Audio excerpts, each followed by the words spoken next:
kembali lagi di podcast Dialog in Ekonomi episode 5. Kenalin, nama aku Rindu, mahasiswi ekonomi angkatan 2022. Dan di samping aku ada pemateri kita yang menginspirasi banget nih. Kepada Uda, boleh perkenalan diri dulu? Halo semuanya, perkenalkan nama aku Puja Pranata, mahasiswa ilmu ekonomi angkatan 20. Mungkin Uda, tadi kan sempat hujan ya Uda. Apa aja sih kendala Uda untuk sampai ke sini? Kalau untuk kendala sendiri sebenarnya mungkin masalah hujan ya, karena di pertengahan jalan itu sempat hujannya itu lebat banget, jadi ya terpaksa singgah dulu.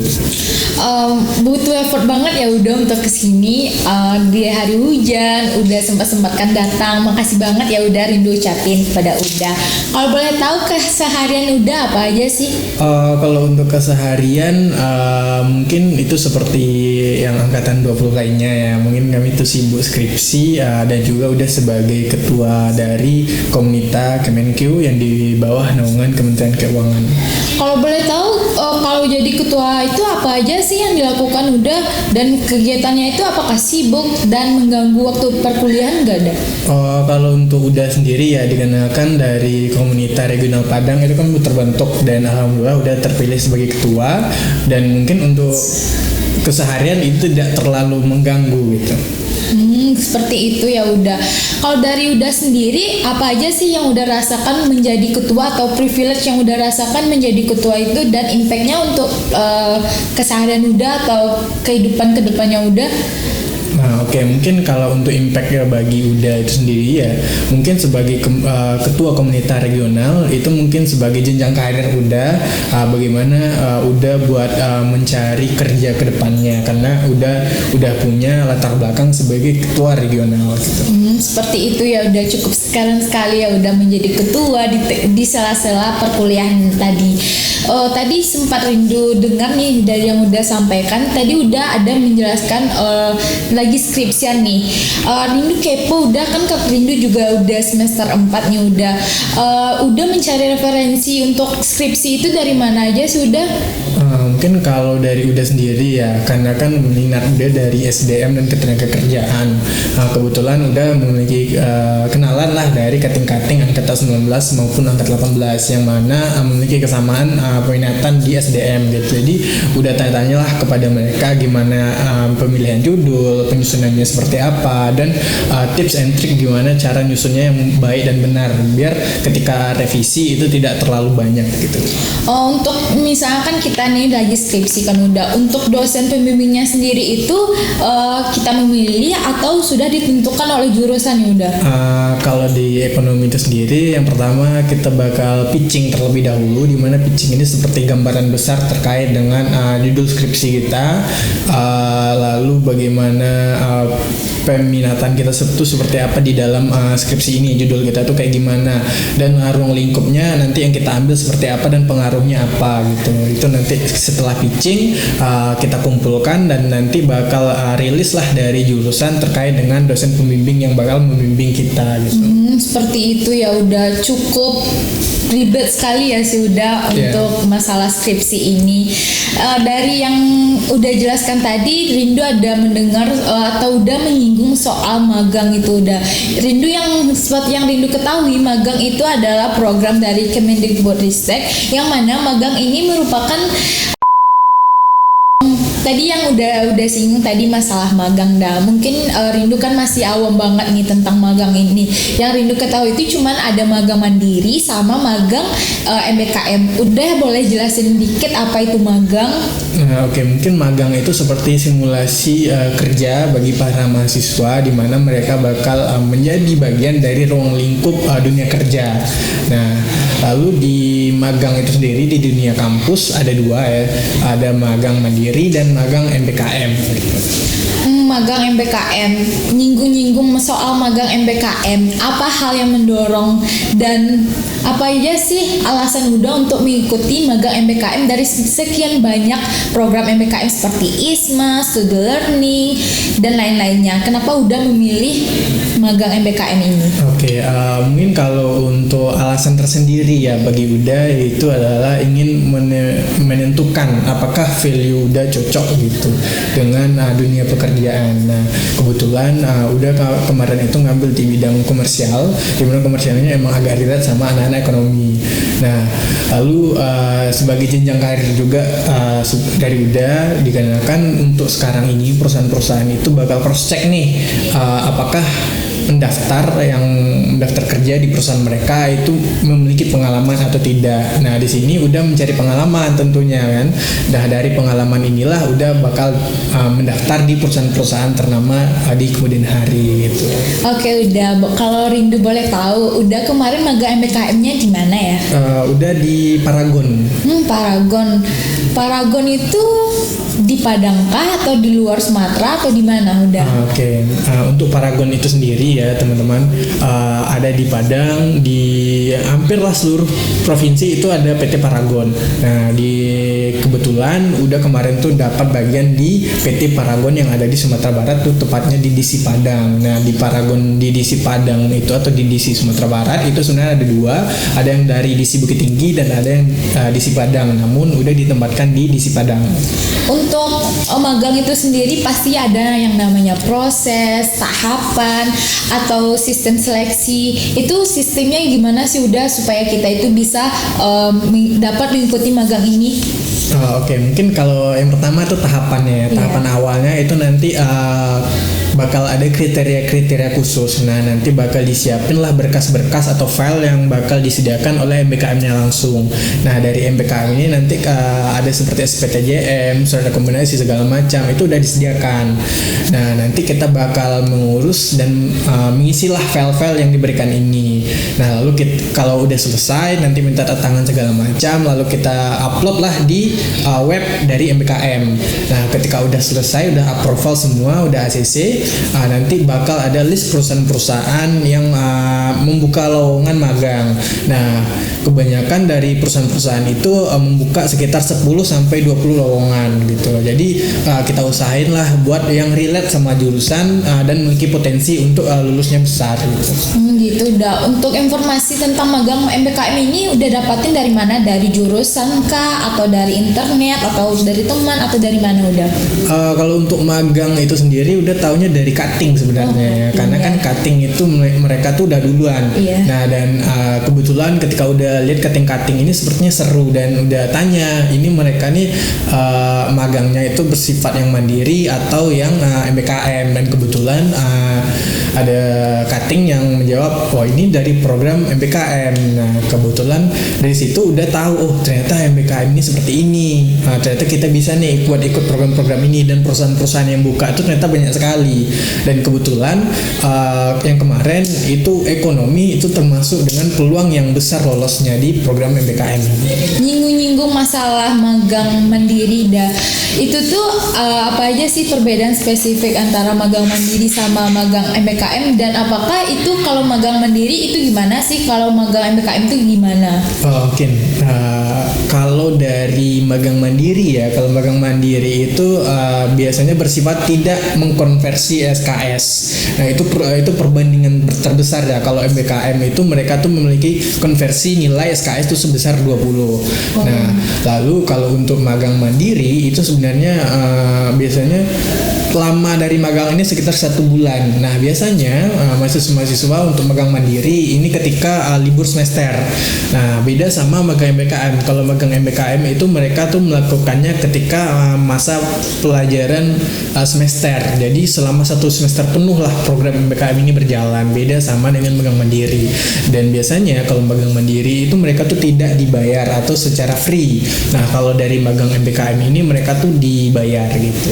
Kalau boleh tahu dibayar berapa ya udah untuk magang MBKM ini? Mungkin teman-teman kita pada kepo nih untuk mengikuti program magang ini.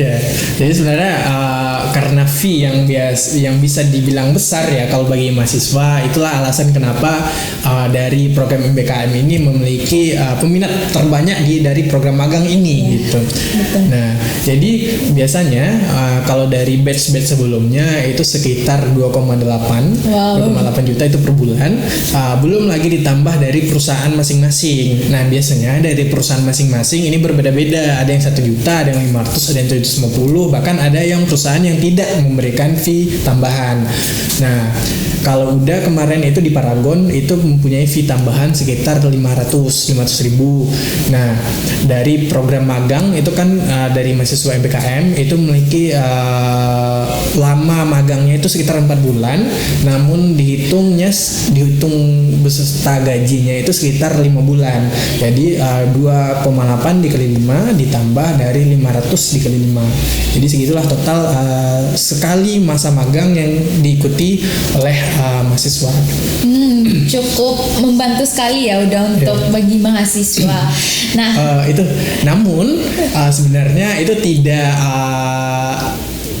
win ya, tidak untung sama sekali. Ada minusnya lah. Kenapa udah bilang ada minusnya? Dikarenakan banyak mahasiswa yang magang di Pulau Jawa, magang di Kalimantan, Sulawesi segala macam. Namun dari program MPKM ini udah kasih tahu ya, kalau fee-nya itu tidak dikasih selama 1 bulan penuh. Jadi fee-nya itu didapatkan ketika di bulan ketiga. Jadi bulan 1, bulan 2 itu nggak dapat fee sama sekali. Jadi bulan 1, bulan 2, bulan 3 ini dapatnya tuh di bulan ketiga bayarannya. Nah jadi banyak mahasiswa yang terkendala fasilitas ketika mereka tuh di bulan 1 mereka tuh udah mengeluarin uang gitu kan, karena bayar kos segala macam, tambah mereka mendapatkan fee atau gaji gitu. Berarti di bulan 1 sama di bulan 2 itu kita memakai biaya kita sendiri ya udah, selama misal kalau kita magangnya di luar Sumatera memakai uang sendiri. Benar sekali. Oke, udah. Untuk selanjutnya itu kita bagaimana persiapan udah terkait program magang MBKM ini? Apa aja yang perlu udah siapin, mulai dari berkas, surat menyurat, atau ada persiapan tersendiri dari udahnya? Oke, mungkin kalau dari UDA ya terkait dengan bagian persiapan, mungkin persiapan bagaimana, apakah udah layak buat ikut atau enggak. Kenapa bilang itu? Apabila kita tidak memiliki latar belakang yang bisa dibilang aktif di dunia perkuliahan, itu sama sekali sama dengan kalian itu udah pasti bakal zonk gitu. Kalian tuh udah termasuk zonknya gitu. Jadi ketika kalian daftar, kalian nggak punya latar belakang aktif di dunia perkuliahan, itu otomatis kalian tuh nggak bakal lolos.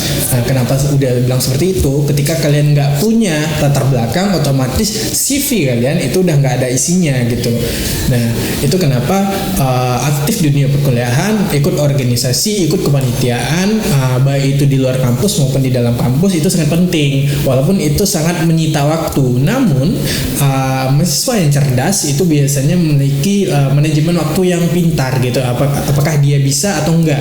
Otomatis pasti kalau mahasiswa yang pintar, pasti mereka tuh bisa dalam manajemen waktu.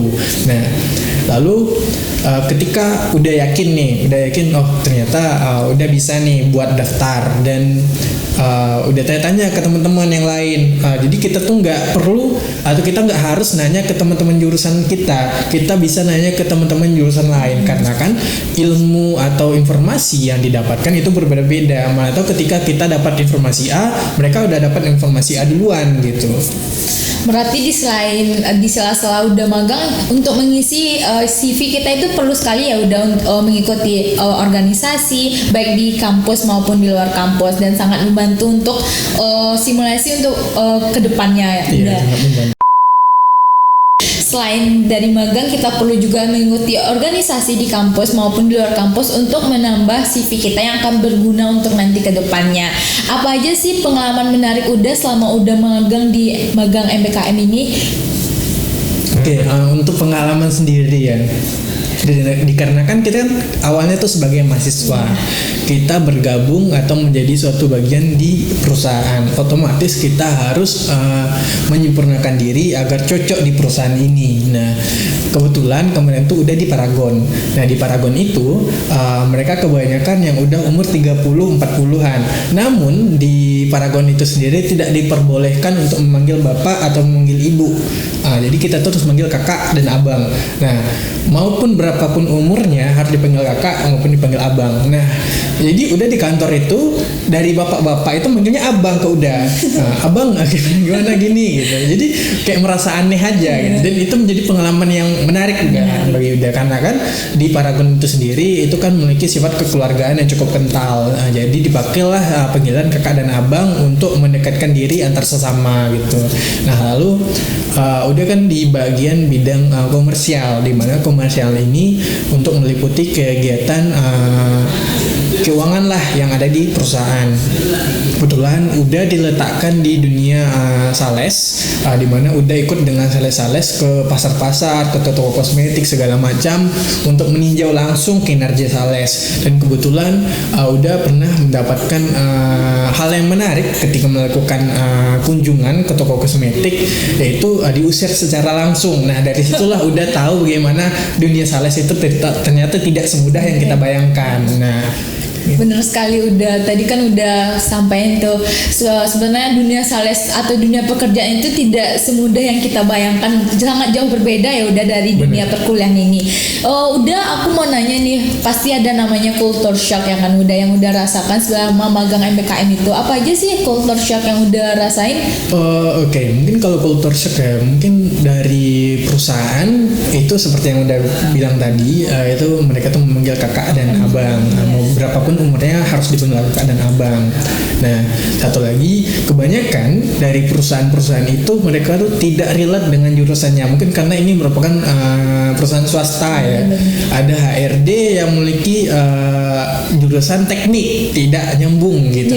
Dan ada yang di bidang komersial jurusannya PGSD segala macam. Jadi ketika melihat di sana ternyata di dunia kerja itu tidak harus relate dengan jurusan gitu. Mungkin itu bagi teman-teman ya ketika ingin mendaftar pekerjaan walaupun tidak relate, cobalah, karena mana tahu disitulah pintu rezeki yang terbuka.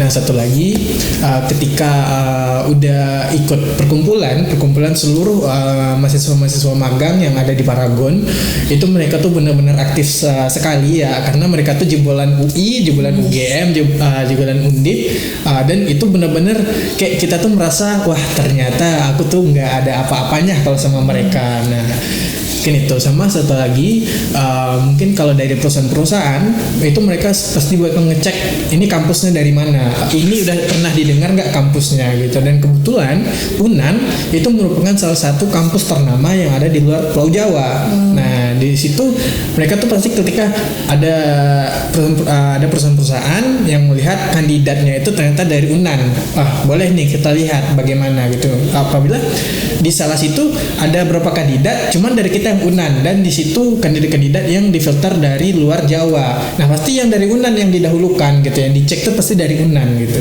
Wow, mungkin kampus itu sangat berpengaruh sekali ya udah dalam dunia pekerjaan. Nah, tadi udah jelasin gimana culture shocknya, pengalamannya. Nah, sekarang kita bahas benefit apa yang udah dapetin dari program magang MBKM ini. Mungkin dari magang ini sendiri ya, benefitnya itu udah tahu ya gimana prosesnya, bagaimana dunia kerja itu seperti apa, bagaimana cara kita menjalin hubungan antar sesama gitu, udah tahu gitu. Berbeda dengan ketika kita di dunia perkuliahan. Di dunia perkuliahan kita bisa berteman dengan siapa saja, namun di dunia kerja kita nggak bisa, karena baik itu dari perusahaan luar, perusahaan di dalam, itu kita memiliki batas lah antara hubungan. Sama satu lagi, di dunia kerja itu bisa dibilang keras ya, karena banyak tekanan, banyak cobaan juga.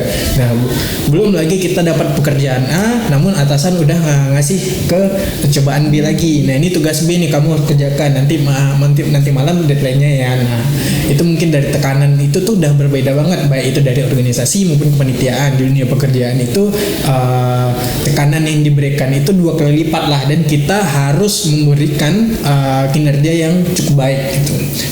kalau kita nggak memberikan kinerja yang baik, tentu perusahaan-perusahaan nggak bakal lirik kita. Ya, betul sekali. Berarti selain kita mengikuti magang, kita perlu juga mempunyai skill tersendiri ya kan. Bener. Udah. Tadi udah sampaikan mengenai pengalaman, benefit, dan kita udah sampai nih di penghujung acara kita.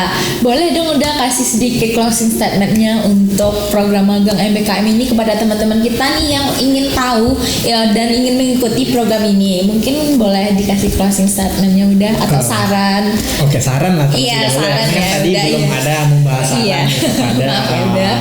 yang kepada mahasiswa-mahasiswa IE di luar sana yang mungkin bakal mencoba magang gitu. Nah, mungkin kalau untuk dari Uda sendiri ya, yaitu sarannya bagaimana kalian untuk mencari informasi, bagaimana cara kalian untuk memperbaiki CV kalian. Apabila kalian tuh nggak mempunyai CV yang cukup baik, usahakanlah buat mengisi CV itu berdasarkan kemampuan yang relate dengan perusahaan-perusahaan gitu.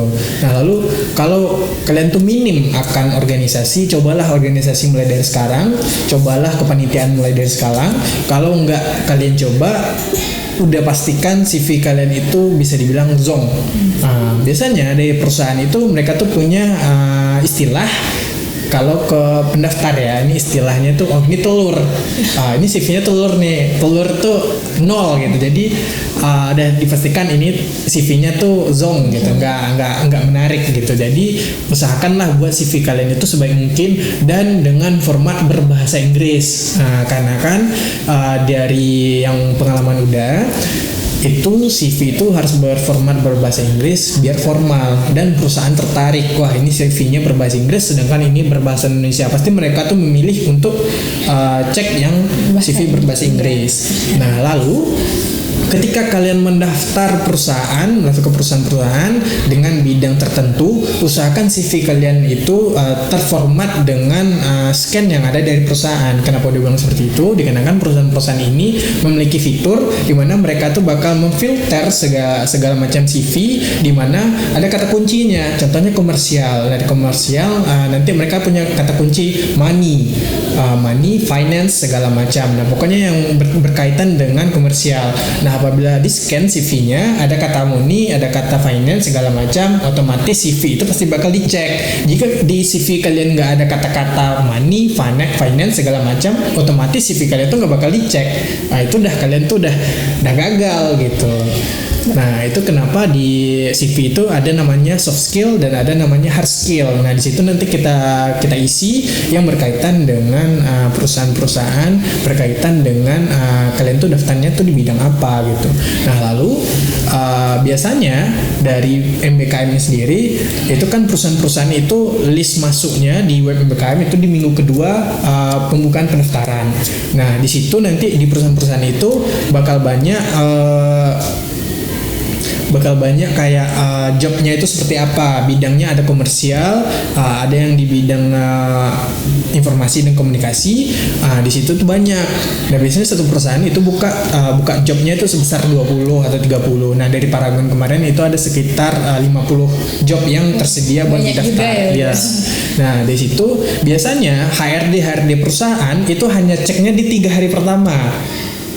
Jadi 3 hari pertama jobnya udah launching di web MBKM, disitulah HRD bakal ngeliat pendaftarnya udah berapa segala macam. Nah, apabila kalian mendaftar lewat dari 3 hari, udah pastikan peluang kalian untuk lolos ke selanjutnya itu udah kecil banget gitu deh, karena kan HRD kan sibuk ya, dan mereka tuh hanya cek di 3 hari pertama. Kalau udah lewat dari 3 hari pertama itu udah pastikan bakal kecil lah peluang bagi kalian. Berarti harus gercep ya udah. Gercep.